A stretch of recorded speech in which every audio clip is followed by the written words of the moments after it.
పెద్దలందరికీ నమస్కారం. నా ఛానల్ మొట్టమొదటిసారి చూస్తుంటే దయచేసి సబ్స్క్రైబ్ చేసుకోండి.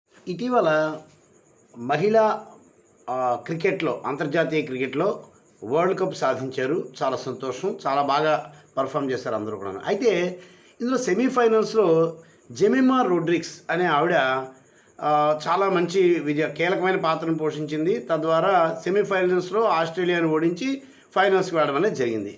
ఆ సందర్భంలో ఆవిడ ఎమోషనల్ అయ్యి చాలా బాగా చెప్తూ అందరికీ థ్యాంక్స్ చెప్తూ అందులో భాగంగా జీసస్ క్రైస్ట్ వలన నేను ఇది సాధించగలిగాను, జీసస్ యొక్క దయతోటే నేను ఇది సాధించగలిగాను అని చెప్పింది. అది ఆవిడ ఫీల్ అవడంలో పెద్ద విశేషం ఏం లేదు. దేవుణ్ణి ఎవరన్నా సరే నమ్ముతారు, నమ్మిన తర్వాత దానికి అనుగుణంగా దేవుడు నాకు ఉపకారం చేశాడని చెప్పుకుంటాడు. అది పెద్ద విషయం కాదు. కానీ ఈ పాస్టర్లు అందరూ కలిపి దాన్ని ఎంత హడావుడి చేశారంటే, అసలు జీసస్ క్రైస్ట్ అనేవాడు లేకపోతే ప్రపంచ కప్పు భారతదేశం వైపు అసలు వచ్చేదే కాదన్నట్లుగా ఇంకా అసలు విపరీతం ప్రచారం చేసి విస్తృతంగా వాళ్ళ మత మార్పిడికి దాన్ని వాడుకోవడానికి ప్రయత్నం చేశారు. సరే, ఇక్కడ ఒక చిన్న ప్రశ్న ఏంటంటే, ఈవిడ ఒక్క ఆవిడే చెప్పింది ఇలాగా. అంటే మొత్తం 11 మంది ప్లేయర్స్లో ఒక్క ఆవిడ, అంటే మిగిలిన 10 మంది ఇంచుమించు హిందువులు అయ్యి ఉండొచ్చు కదా. చాలామంది హిందువులు ఉన్నారు, అంటే ఇంచుమించు హిందువులు అయ్యే అవకాశం ఉంది. మరి ఆస్ట్రేలియన్ క్రికెట్ టీం మొత్తం అందరూ క్రిస్టియన్లే కదా. ఆ 11 మందిని జీసస్ క్రైస్ట్ వదిలేసి ఈవిడ ఒక్కడనే రక్షించారా? అంటే ఇప్పుడు దీన్ని ఎలా అర్థం చేసుకోవాలి?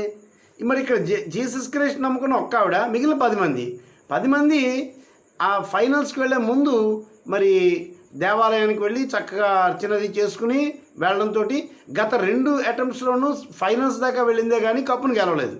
కానీ ఈసారి కప్పును గెలిచారు. అందువల్ల మేము దేవాలయానికి వెళ్ళి ఈ విధంగా పూజ చేయడం ద్వారానే మేము కప్పును గెలిచామని వాళ్ళు చాలా ఆనందంగా చెప్తున్నారు. అప్పుడు మరి దాన్ని సనాతన ధర్మం వాళ్ళు కూడా బయట ప్రచారం చేసుకోవచ్చు కదా. అవసరం లేదు. ఎందుకంటే సనాతన ధర్మం వాళ్ళకి ప్రచారంతో పని లేదు. ఎవరిని నమ్మించి మా ధర్మంలోకి రండి అని చెప్పేసి బలవంతంగా తీసుకురావాల్సిన పని లేదు. ఎందుకంటే ప్రచారం అవసరం లేదు. నిజానికి ప్రచారం అవసరం ఉంది. అంచేత అక్కడ ఎవ్వరూ చేయట్లేదు. మరి అలాగే సచిన్ టెండూల్కర్ ఆయన వెళ్ళే ప్రతి మ్యాచ్ టైంలో కూడా ముంబై గణపతికి పూజ చేసి మాత్రం వెళ్తాడు అని చెప్పేసి అందరూ చెప్పుకునేవారు. అంటే అలా ఇదే జరిగిందనొచ్చు కదా. ఈ ఒక్క దాన్ని పట్టుకుని ఇంకా జెమిమా రోడ్రిగ్స్ అనే చెప్పింది జీసస్ క్రైస్ట్ అనే మాట, ఇంకా దేవుని వాక్యం, దేవుడు లేకపోతే ఏమీ లేదు. మరి ఏమీ లేకపోతే అక్కడ 11 మంది పరిస్థితి ఏమిటి? అంటే 11 మంది ఒకళ్ళు ఉన్న చోట్ల ఒకరికే న్యాయం చేస్తారా దేవుడు? 11 మందికి న్యాయం చేయడా? దాన్ని ఎలా అర్థం చేసుకోవాలి? అంచేత ఇలాంటివి కొద్దిగా చౌకబారుగా అనిపిస్తాయి. ఆవిడ దేవుడిని నమ్మింది, సంతోషం, బాగుంది, అక్కడితో వాడేస్తే సరిపోతుంది.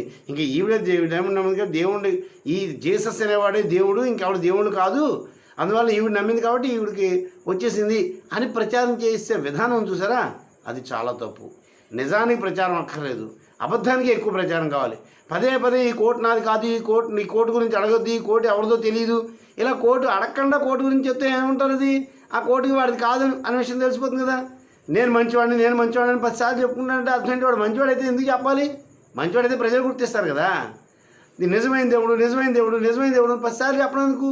నిజమైతే అది ప్రజలు గుర్తిస్తారు కదా.